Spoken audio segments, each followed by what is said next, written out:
Assalamu alaikum warahmatullahi wabarakatuh. Bandiraɓe mofno belana ken hayruji ɗuɗɗi barka meɗen be ñalawmare jumare Allah jaɓanen ibadaji meɗen. Inchallah video meɗen hande dow WhatsApp woni mo ƴami jamon o wi o bloki goɗɗo amma goɗɗo majum ɗo wolwana mo a bloki goɗɗo amma goɗɗo ɗo wolwana e goɗɗo wara jamon mako premier deuxième ƴiwal mako o wi to no to heɓta goɗɗo to hawti lamba mako be lamba goɗɗo feere masalan gorko ma hawti lamba muɗum be lamba maɗa ko a yottata gal WhatsApp cakko ɗon laara ko bo an ko gorko ma yottata pat aɗon laara ni on a waɗata heɓta ayya itta ɗum mi hollano nder video ɗo ngam majum tokkere nder video majum ga fuɗɗam haragare tanmi on faami ha nder WhatsApp on nana appel ba ha nder WhatsApp on ngam majum mi ɗottora kala goto pat o habda o abona ha chaine meɗen je Fasaha TV ta abona ha gal Facebook page meɗen Pullo Tech a abona ha gal TikTok a waɗana video ɗon like en jaa en nasa nder video majum en dara noy ɗum latorto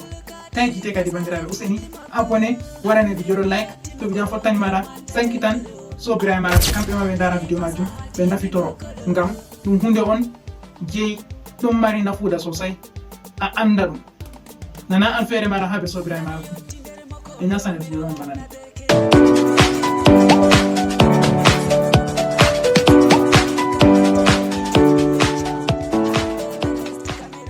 bana en wolwi ha fuɗɗam video bandiraɓe goɗɗo ƴami en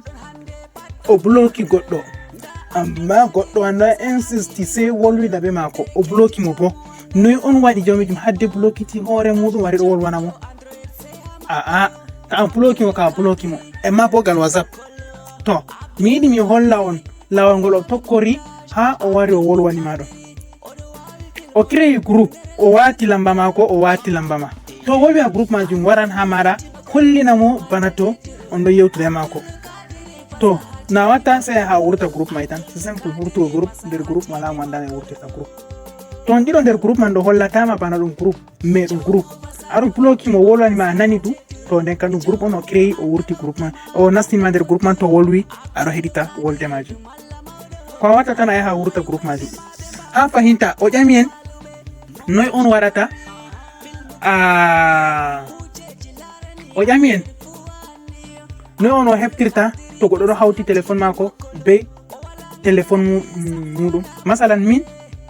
miɗo hawti téléphone am be téléphone goɗɗo ko goɗɗo an yewtata be yimɓe pat min miɗo laara ko bo ko min mi yewtata pat goɗɗo an ɗo laara noy on o heɓtata goɗɗo an ɗo hawti téléphone maɓɓe so en jaa nder video majum banani to a wari a nasta nder WhatsApp maɗa banda normal a nasti nder WhatsApp maɗa sai wara a nasta toɓɓe tati haɗɗo sai wara a nasta paramétre to a nasti paramétre sai a wara a jippa a ɗaɓɓita device bandiraɓe en lori ɓawo a nastata paramétre ha ɗo ana laran linking devices ha ɗon a nastata to a nasti hatton to téléphone ma ɗo hawti hollete alama téléphone ma ɗo hawti be je goɗɗo sai a hosa a itta simple a itta tan a itta tan ngam ko waɗi téléphone am hawtai be téléphone goɗɗo kanjum ɗon banni mais to ɗo hawti hollete ɗo hawti ta ɗaɓɓita a itta bo hollete a itta tan simple hunde a saɗai ha ɗon a nastata debbo ɗum debbo on ƴami ƴamal majum ta nasti paramétre banni so wara lara linked device ta nasti a linked device shikenan a laran to ɗo hawti a hawsa hawta ta yiɗi a hawta bo a waɗa wani a hawsa a hawta users mobile data a hawsa a hawta mami wala haji hollugo na ta hawta ngam ta video man juuta to ne watta wurta groupe bo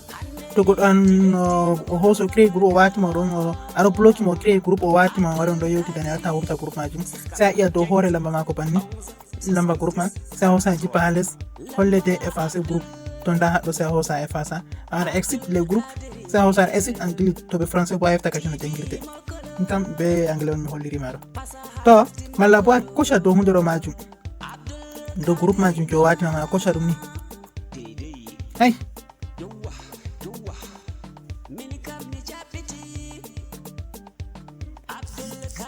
ɓawo to a kocci do groupe man bana ni sai wara lara toɓɓe tati ha dow ɗo nda toɓɓe tati ɗo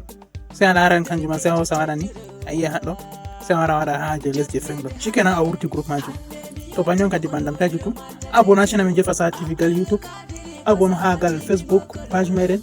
je Pullo Tech abonné ha gal TikTok meɗen on kofnama on gelanama hayroji ɗuɗɗi assalamu aleykum warahmatullahi wabarakatuhu barka en ɓe ñalawmare jumbare Allah ko en barka ñalawmare may